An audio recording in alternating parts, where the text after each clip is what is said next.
샬롬. 이거 많이 보셨죠, 이 모션? 정기훈 목사님이 항상 나와서 이거 합니다. 여러분들 잘 지내셨죠? 많은 분들이 제 피부를 보시더니 이렇게 놀리시더라고요. 튀르키예 현지인이 돼서 왔다. 여러분, 저는 이런 말에 상처받지 않습니다. 왜냐고요? 그분의 의도를 알기 때문이죠. 건강하게 잘 있다 와서 반갑다라는 의미로 저에게 그렇게 놀리면서 얘기하신 줄 저는 믿습니다. 왜 아멘을 하세요? 아멘이 아닌데. 여러분들께서 이번에 성지 순례팀을 위해서 기도해 주시고 관심을 가져주셔서 튀르키예 그리스 성지 순례팀이 모두가 은혜로운 시간을 보냈고 또 12박 13일이라는 긴 여정을 무사히 잘 마치고 돌아올 수 있었습니다. 제가 이 시간에 성지 순례팀 사진을 막 꺼내서 여러분들에게 보여드리고 또 받은 은혜도 나누고 싶은데 시간 관계상 다음에 기회 있으면 그렇게 전하도록 하겠습니다. 제가 성지 순례를 다녀온 후에 성경을 읽는데요, 사도 바울의 그 선교 여정을 따라 성지 순례팀이 그 실제 다니면서 눈으로 보고 발로 밟았던 그 지명들이 나올 때마다 제 마음 가운데서 막 감동이 계속해서 막 흥분이 가라앉지가 않는 거예요. 여러분, 튀르키예 그리스 성지 순례를 갔다 오면 이 정도는 돼야지 않겠습니까? 여러분들도 지금부터 기도하시고 또 물질로 준비하셔서 이 자리에 계신 모든 분들이 성지 순례 다 가셨으면 좋겠습니다. 아멘 소리가 작아요. 이때는 아멘 해야죠. 그래도 작아요. 지난 시간에 이어서 오늘도 에베소서 2장 말씀으로 우리는 함께 공부해 보려고 합니다. 제가 사도 바울이 기록한 에베소서의 수신자가 누구라고 말씀을 드렸는데 여러분 기억이 안 나시겠죠? 너무 오래전이라 기억이 안 나실 거예요. 에베소서는 에베소 교회를 비롯한 인근 지역, 소아시아 지역에 있던 여러 교회들에게 보내는 회람 서신이었다라고 제가 말씀드렸습니다. 여러분 기억 안 나시죠? 사도 바울 당시에 초대교회가 공통적으로 겪고 있었던 갈등 상황 가운데 있었는데 에베소 교회도 예외 없이 이 문제로 골치를 썩고 있었다는 겁니다. 초대교회가 폭발적으로 성장을 하게 되면서 유대인 성도와 이방인 성도가 교회 공동체 구성원이 되는 새로운 공동체의 틀이 형성되기 시작했던 시기가 바로 이때였고, 아직까지 유대인들의 율법과 예수 그리스도의 복음의 관계가 어떠한 것인지, 또 유대인들과 이방인의 관계가 어떠한 것인지 아직 명확하게 정립이 되지 않았던 그러한 상태에 있었습니다. 그래서 초대교회는 과도기를 겪고 있었는데요, 교회들마다 크고 작은 갈등 상황들이 벌어졌다는 겁니다.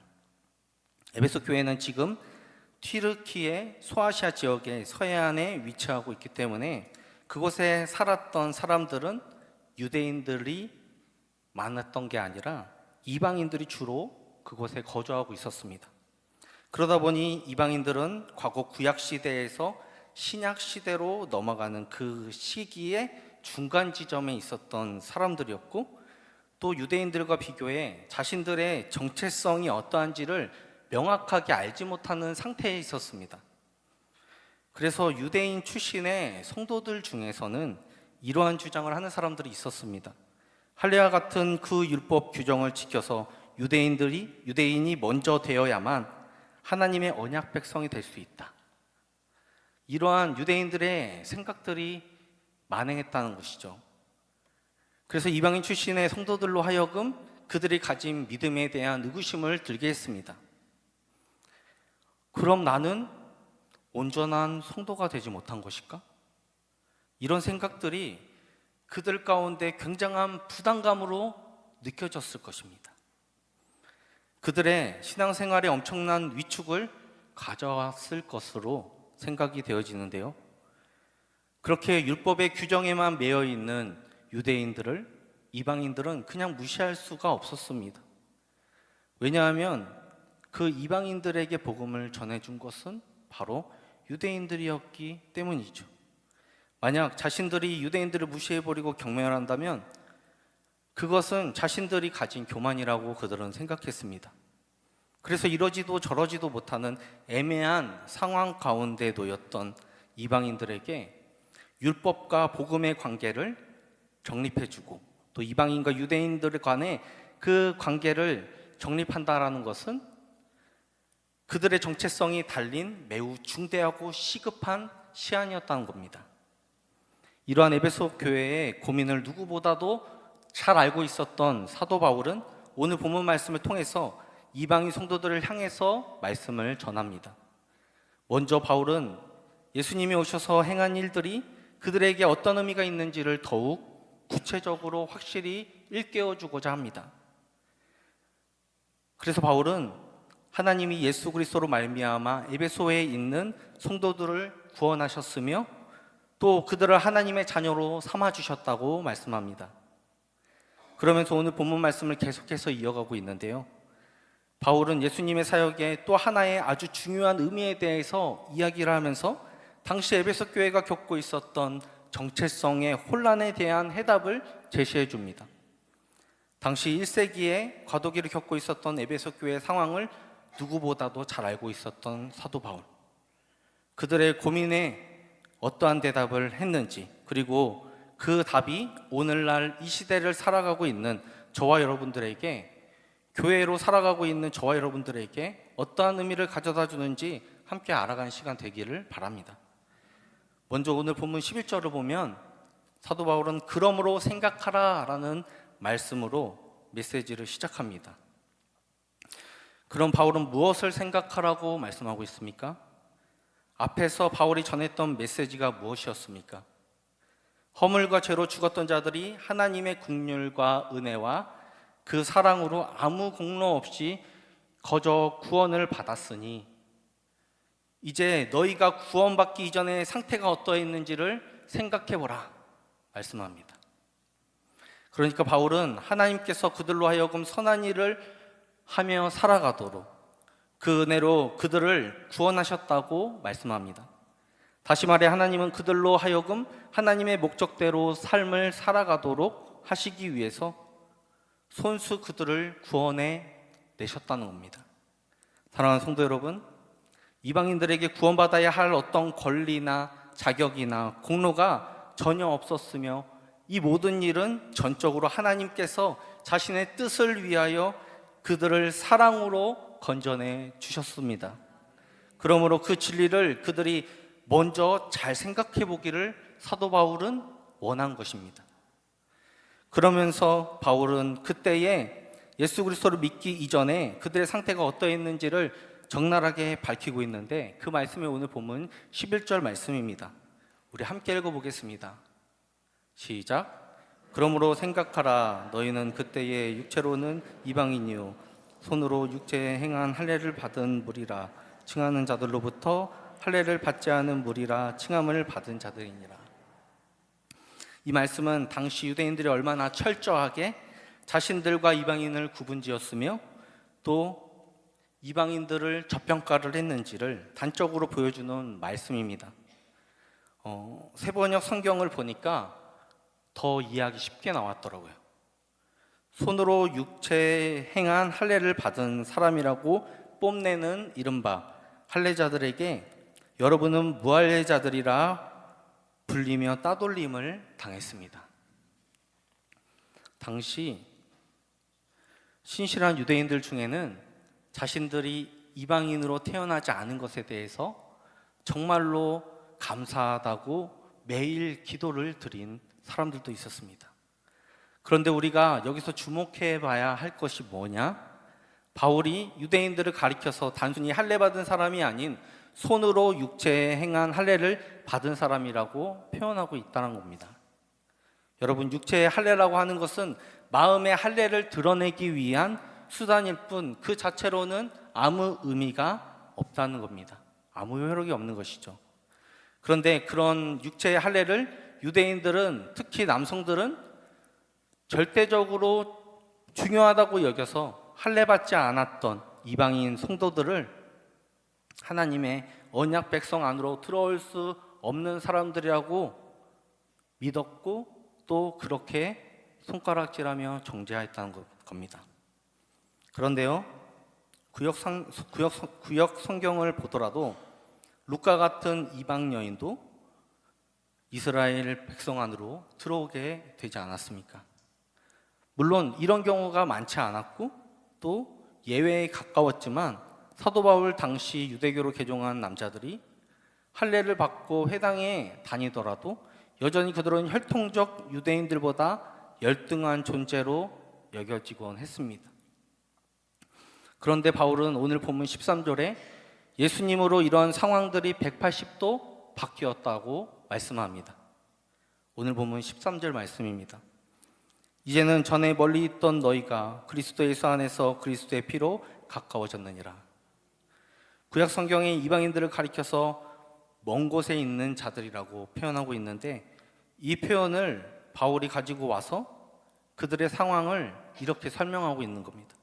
예전에 너희들은 하나님과 멀어졌던 사람들인데 이제는 너희가 하나님과 가까워졌어. 무엇 때문에 가까워졌다고 말씀합니까? 그리스도의 피로 가까워졌다는 겁니다. 그리고 그리스도의 피라는 단어가 에베소서 1장 7절에 나왔는데 제가 한번 읽어드릴게요. 우리는 그리스도 안에서 그의 은혜의 풍성함을 따라 그의 피로 말미암아 속량 곧 제사함을 받았느니라.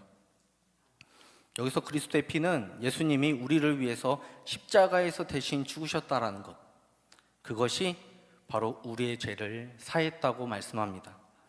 그런데 오늘 본문 에베소서 2장 13절에는 어떻게 말씀하고 있습니까? 바울이 그리스도의 피가 죄를 사할 뿐 아니라 우리와 하나님을 화목하게 하는 것까지 그 일을 담당했다 말씀합니다. 바울은 에베소 교회 성도들이 과거 자신들이 어떠했는지를 기억하면서 자신들이 받은 은혜가 무엇인지를 깨닫기를 원했고 또 그들이 정체성이 뿌리내리기를 간절히 바랬습니다. 그리고 이제 바울은 그리스도가 우리의 화평이라고 말하고 있습니다. 그리스도께서 유대인과 이방인 이 양쪽으로 갈라져 있는 것을 하나로 만드신 분이라고 고백하고 있는 겁니다. 유대인과 이방인 사이에 가로막혀 있는 담을 친히 자기 몸으로 허무셔서 원수된 것을 없애시고 하나 되게 하셨다. 바울은 11절부터 13절에 너희에서라는 단어를 사용하고 있고요. 14절에 와서는 이제 우리로라는 그 호칭을 바꿔버립니다. 왜 이렇게 바꿨을까요? 바울은 유대인과 이방인 그 사이를 구분짓는 담에 대해서 이야기를 하고 싶은 것인데 아마도 예루살렘 성전에서 이방인이 유대인의 공간으로 들어가지 못하도록 막아놨던 그 담을 연상하면서 사도 바울이 이야기를 했을 것으로 생각이 됩니다. 사진을 한번 띄워주시겠어요? 여러분, 이 그림은 헤롯 성전의 모습입니다. 예루살렘 성전의 조감도입니다. 원래 솔로몬이 처음 지었던 성전에는 이방인과 유대인의 그 공간의 구분이 따로 없었습니다. 구약 성경을 보면 이방인들도 이스라엘 백성들처럼 성전에 올 수 있었고 그곳에서 기도할 수 있었습니다. 그런데 남유다가 바벨론에 의해서 멸망당하고 그리고 바벨론 포로로 끌려갔다가 포로에서 귀환한 후에 스룹바벨 성전을 재건하게 되었고 그리고 시대가 지나 로마 제국 시대에 와서 유대 지방의 분봉왕이었던 헤롯이 유대인들의 환심을 사기 위해 스룹바벨 성전에다가 성전을 중축하는데 그것이 바로 헤롯 성전입니다. 그러니까 원래 성전 내벽, 수르바벨 성전의 그 내벽과 확장된 그 부분 사이의 공간을 바로 저기 이방인의 그 뜰이라고 정해놨다는 겁니다. 이방인의 뜰은 원래 성전 구역과는 전혀 상관없던 공간이었습니다. 그런데 이방인의 뜰과는 원래 성전 사이에는 그 1.5m 되는 그 담을 만들어 놨고, 그 담을 넘어오는 이방인들에게 너희는 죽음을 각오하라고 경고문까지 붙여 놓았다고 합니다. 헤롯 왕이 중축한 이 성전의 구조는 성소가 있는 제사장의 그 뜰이 있고, 그 바깥에는 13세 이상의 유대 남성들만 허용되는 이스라엘의 뜰이 있었고, 그리고 그 바깥의 뜰에는 여성의 여인들의 뜰이 있었고, 그리고 성전 밖으로는 이방인의 뜰로 구분해 놓았다는 겁니다. 여러분, 이렇게 이방인들과 또 유대인들을 구분시켜 놨다는 겁니다. 그래서 사도행전 21장을 보시면 이런 성전의 구조 때문에 바울이 어려움을 처하게 되는 장면이 나옵니다. 바울은 3차 전도여행을 마친 후에 모든 사람들이 가지 말라고 만류했음에도 예루살렘으로 돌아왔습니다. 그리고 바울은 예루살렘 성전에서 유대인들에게 오해를 사게 되는데, 바울이 이방인을 성전 안으로 데리고 들어왔다고 아시아에서 온 유대인들이 바울을 고발한 겁니다. 그 고발에 바울은 결국 감옥에 갇히게 되었고, 로마에까지 가게 되고, 또 로마 감옥에 감금된 상태로 오늘 에베소서를 기록합니다. 결국 사도 바울의 감금의 원인이 무엇 때문입니까? 다름이 아닌 막힌 담으로 상징되었던 유대인들과 이방인 사이에 적대감이었습니다. 그래서 바울은 예수님께서 이 담을 친히 자기 몸으로 허무셨다고 오늘 본문 말씀에 말씀하고 있는 것입니다. 그가 피 흘려 죽으심으로 이방인과 유대인을 구분짓는 그 담을, 그 벽을 없애셨다는 겁니다. 유대인과 이방인 사이에 가로막고 있었던 그 담을 친히 무너뜨리셔서 이제 그들이 한 공간 안에서 하나님을 경외하고 예배할 수 있도록 하셨다는 겁니다. 갈라져 있던 그들이 하나가 된 것이죠. 그러므로 오늘 본문 15절에 바울은 예수님께서 이 둘로 그리스도 안에서 한 새 사람을 지어 화평하게 하셨다 말씀합니다. 더 쉽게 말씀드리면, 여러분, 1 더하기 1이 뭡니까? 우리는 2라고 생각하지만 지금 바울은 1 더하기 1이라고 지금 역설적인 말을 하고 있는 겁니다. 그렇다면 왜 서로 다른 이 둘을 하나님께서는 하나 되게 하셨을까요? 오늘 본문 18절 말씀을 보면 그 궁극적인 이유가 나옵니다. 예수님께서 자신의 몸으로 그들 사이에 담을 허물고 하나가 되도록 하신 그 이유는 바로 새로운 공동체로 유대인과 이방인 이 사람이 바로 새로운 공동체로 하나님 앞에 나아갈 수 있게 하기 위해서, 바로 이것이 바울이 말하는 한 새 사람이 되었다고 하는 겁니다. 할래냐 무할래냐 이런 것 상관없고요. 오직 예수님의 피를 힘입는 자들은 한 성령 안에서 함께 하나님 앞에 나아가는 공동체로서 예수님이 뜻하시는 교회를 이루어 가라고 세우셨다는 겁니다. 그런데 이것은 구약시대에 이미 드러났다는 것이죠. 이사야 57장 19절에 기록된 하나님의 약속이 예수님으로 인해서 성취됐다고 바울은 이야기하는 겁니다. 입술의 열매를 창조하는 자 여호와가 말하노라. 먼 데 있는 자에게든지 가까운 데 있는 자에게든지 평강이 있을지어다. 내가 그를 고치리라 하셨느니라. 지금까지 바울은 하나님의 백성이라고 자부하던 유대인들로부터 엄격하게 분리되었던 이방인들의 그 과거에 대해서 이야기를 했습니다. 그러므로 에베소서의 현 주소와 미래는 오늘 본문 19절부터 22절과 같습니다. 오늘 본문 19절부터 22절 말씀을 우리 함께 읽어보도록 하겠습니다. 시작.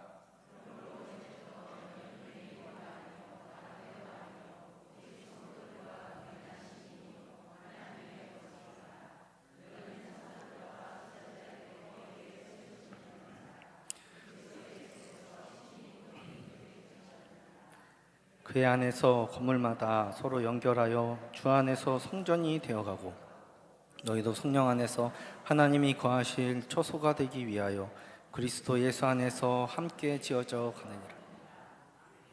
사랑하는 성도 여러분, 바울의 말처럼 에베소에 있는 성도들, 더 나아가서는 모든 이방인들은 더 이상 하나님 나라에서 외국 사람이거나 나그네가 되는 것이 아니라 유대인 성도들과 함께 이제는 하나님 나라의 시민이며 하나님 나라의 가족이 되었다는 겁니다. 이방인과 유대인이 하나가 된 것을 바울은 이제 건물에 비유하고 있는데, 이 건물은 성전이 되게 하시려는 하나님의 뜻을 드러내고 있다는 겁니다. 1세기 때 성전은 율법의 참된 정신을 놓쳐버렸습니다. 되려 율법의 규정을 차별의 도구로 전락시킨 그 상징인 담이 존재해 있었다는 겁니다. 그런데 그리스도 예수 안에서 하나님께서 지어가시는 이 새로운 공동체 안에는 아무런 담도 존재하지 않고 또 모두가 서로 연결되어 평화의 공동체가 되었다는 겁니다. 바로 이것이 하나님이 성령으로 거하실 처소, 바로 거룩한 하나님의 성전인 것입니다. 한때는 이스라엘의 하나님이 광야의 성막 그리고 예루살렘 성전에서 자신의 이름과 영광으로 거하셨습니다. 또한 이와 마찬가지로 이제는 하나님께서 이방인과 유대인 성도가 하나됨으로 세워가는 교회의 공동체 안에 거룩함으로 거하신다는 사실을 사도 바울은 선포하고 있는 겁니다. 그렇다면 우리는 오늘 이 말씀을 우리의 삶 가운데 어떻게 적용해야 할까요? 이 바울의 선포가 그 당시 성도들에게 어떤 울림을 주었느냐, 그것이 궁금해졌습니다. 많은 선입견과 편견과 차별이 난무했던 그 시대 속에서 사도 바울의 선포는, 오늘 본문의 이 말씀의 선포는 모든 사람들의 생각을 뒤흔드는 너무도 엄청나고 놀라운 충격적인 이야기였을 것입니다. 바울은 갈라디아서 3장 27절부터 28절에 이렇게 선포했습니다. 누구든지 그리스도와 합하기 위하여 세례를 받은 자는 그리스도로 옷 입었느니라. 너희는 유대인이나 헬라인이나 종이나 자유인이나 남자나 여자나 다 그리스도 예수 안에서 하나이니라. 당시로서 마치 혁명과도 같았던 이 선포를 바울은 교회 안에 또 교회를 통해서 시대마다 선포를 하고 또 그대로 살아가려고 애쓰는 바로 우리 교회가 그 교회됨을 이어간다고 말씀하고 있는 겁니다. 그가 친히 우리 대신에 피 흘려 죽으심으로 유대인과 이방인의 담을 허무시고 우리를 하나 되게 하셨고, 그분께서 우리를 예수님의 몸된 교회가 되게 하셨기에 지금 이 시대에도 우리가 하나님의 뜻을 따른다고 하는 것은 무엇일까?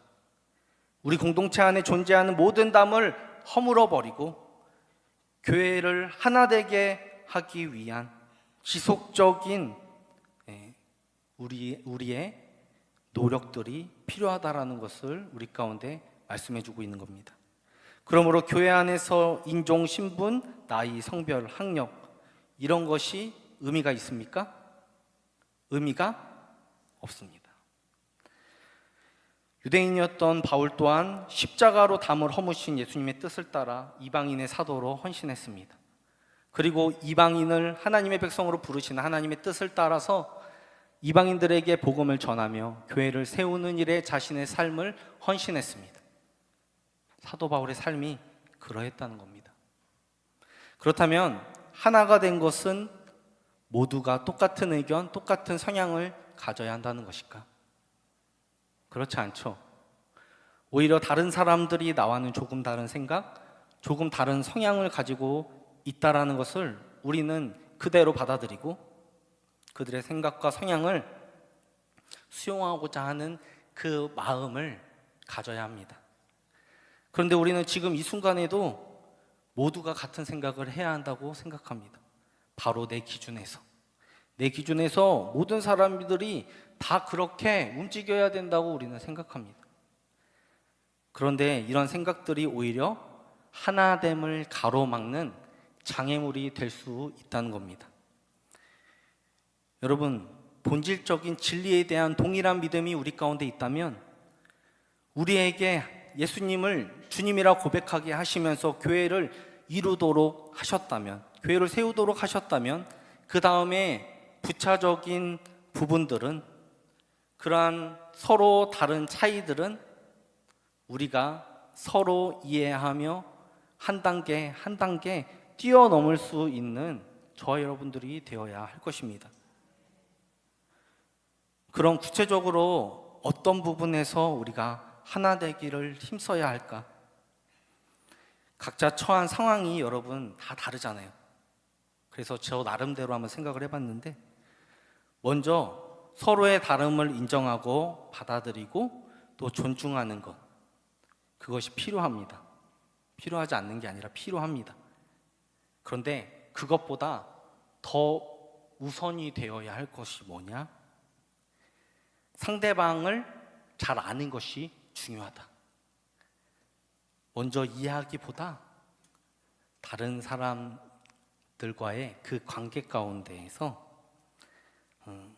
자주 교제하고 만나는 것이 중요하다. 그렇게 생각했습니다.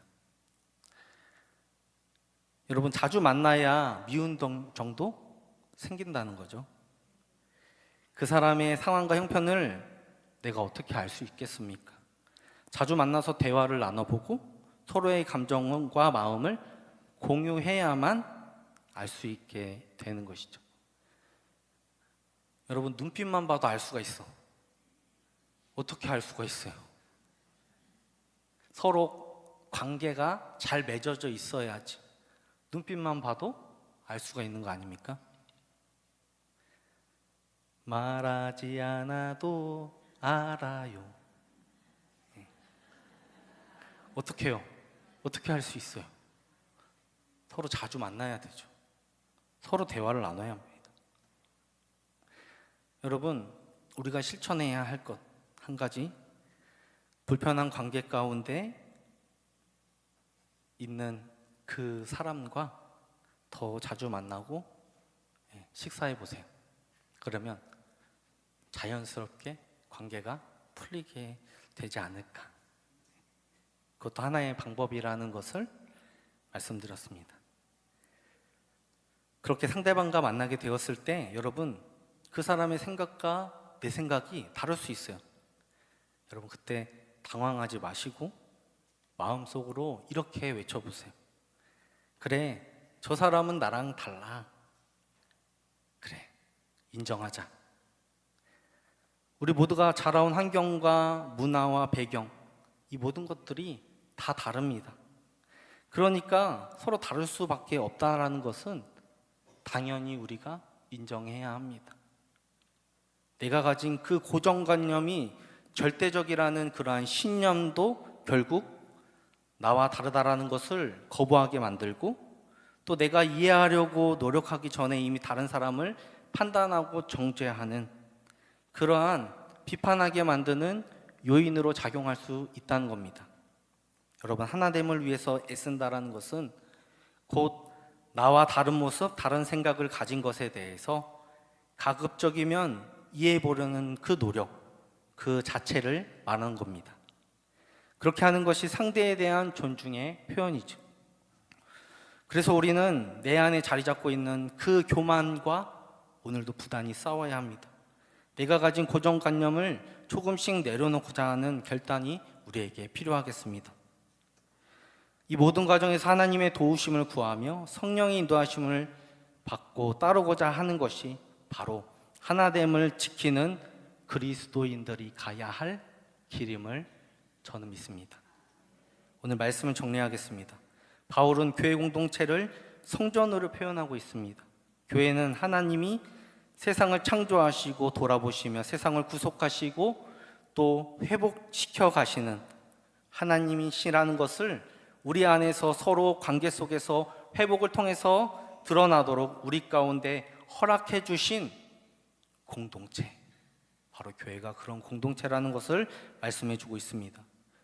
그리스도 안에서 우리는 되어야 합니다. 그렇게 서로 조화를 이루면서 마치 막 어지럽혀져 있는 퍼즐 조각을 하나하나 맞춰가듯 마지막에 그 퍼즐이 완성되는 것처럼 그렇게 모든 성도가 하나로 연합되어 아름다운 교회를 세워가야 하겠습니다. 나랑 마음이 맞지 않는 사람이 있다 하더라도 그 사람은 다 나에게 필요한 사람입니다. 나의 성장을 위해서 나에게 꼭 필요한 사람이라는 것을 우리는 기억하고 그들도 하나님 보시기에 가장 아름다운 분임을 기억합시다. 여전히 아름다우십니다. 네, 한번 고백해 보세요, 분들에게. 여전히 아름다우십니다. 네, 여전히 아름다우십니다. 이거는 특허를 내야 되는데. 네. 사랑하는 성도 여러분, 우리는 아직 미완성입니다. 그래서 오늘도 내일도 그 완성을 향해서 나아가야 합니다. 내가 그토록 용서할 수 없는 그 사람, 내가 용납하지 못하는 그 사람을 내 가족이라고 생각해 보면 어떨까요? 여러분, 가족은요, 아무리 사고를 쳐도 잘못을 하든지 가족이니까 그냥 내버려 두는 거예요. 왜냐? 내가 다 용납할 수 있으니까, 다 받아들일 수 있으니까. 때로는 훈계하고 질책하고 또 사랑의 매로 다스리겠죠. 그런데도 가족이니까 이해하는 겁니다.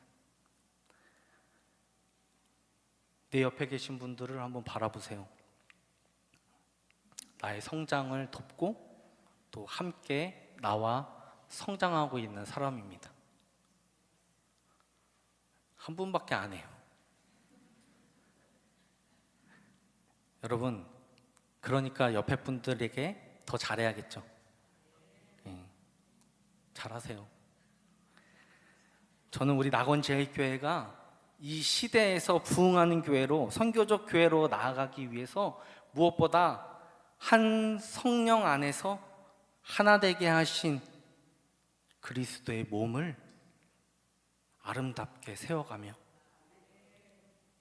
성령이 하나 되게 하신 것을 힘써 지키며 그러한 아름다운 몸된 그리스도의 공동체를 세워나가야 한다고 생각합니다. 우리가 그렇게 한 주간도 살아가 보면 어떨까요? 그렇게 살아 움직이는 역동적인 교회로서 여러분들이 걸어 다니는 그 교회의 사명과 역할을 감당하시는 우리 낙원교회 모든 성도님들 다 되시기를 예수님의 이름으로 축복합니다. 기도하겠습니다. 시간 우리가 말씀을 기억하면서 함께 기도할 때 바울이 말한 교회의 하나됨을 위해서 나는 어떠한 생각, 고민을 하게 됐는지 다시 한번 되돌아보게 하여 주시고 내가 가지고 있던 선입견과 편견들 내려놓고 하나님 나라와 교회를 위하여 내가 속한 공동체를 사랑하고 섬기는 자가 되게 해달라고 기도해 주시기 바랍니다. 그리고 이번 주부터 시작되는 청년교구 해외 선교와 또 모든 주일학교, 성경학교 그리고 수련회를 통해서 다음 세대 학생들과 청년들이 하나님의 은혜를 경험케 하시고 하나님의 비전과 사명을 깨닫게 되는 시간 되게 해달라고, 교회 리모델링 공사 잘 마무리될 수 있게 해달라고 같이 기도하는 시간 갖도록 하겠습니다. 같이 기도하겠습니다. 살아계신 하나님 감사합니다. 오늘 우리 가운데 말씀 주신 것 감사합니다. 우리가 교회의 하나됨을 위하여 나는 어떠한 생각, 어떤 고민을 하게 되었는지 오늘 말씀을 통해서 깨닫는 은혜를 주옵소서. 내가 가지고 있던 다른 사람을 향한 선입견과 편견들 다 내려놓고 이제는 하나님 나라의 교회의 일원으로서 내가 속한 공동체를 사랑하고 섬기는 자 되게 하여 주옵소서. 하나님 말씀에 순종함으로 세상의 질서와 세상의 방식과 타협하지 않게 하여 주시고 낙원 제일교회의 새로운 신앙 공동체의 그 일원으로 하나님이 기뻐하시는 모습으로 살아갈 수 있도록 도와주옵소서. 이번 주부터 시작되는 청년교구 해외 선교와 모든 주일학교 성경학교와 수련회를 통해서 다음 세대 학생들과 청년들 하나님의 은혜를 경험케 하시고 하나님의 비전과 사명 깨닫는 시간들 되어질 수 있도록 도와주옵소서. 또한 교회 리모델링 공사가 진행 중에 있는데 하나님 잘 마무리될 수 있도록 인도하여 주옵소서. 그래서 아버지 덕도 하나님 아름다운 아버지 덕도 교회를 아버지 세워가며 또한 아버지 더욱더 하나님 새 가족과 또한 아버지 더욱더 하나님 새롭게 들어오는 모든 성도들을 잘 섬기며 그들을 사랑하며 또 그들을 예수님께로 인도하는 귀한 사명들 잘 감당할 수 있는 우리 낙원제일교회 모든 성도들 다 될 수 있도록 도와주옵소서. 이 일을 위하여 우리가 수고하며 기도하며 또한 아버지 하나님 물질로 아버지 더욱더 하나님 후원하며 아버지 더욱더 그 일들을 감당하고 있습니다. 하나님 더 많은 것들로 풍성히 채워주시고 공급하여 주옵소서. 주님의 은혜를 아버지 우리 가운데 허락해 주옵소서. 주님께서 아버지 더욱더 우리를 붙들어 주시고 인도하여 주옵소서. 우리와 함께하여 주옵소서. 우리를 구원하신 예수 그리스도의 이름으로 감사하며 기도드리옵나이다.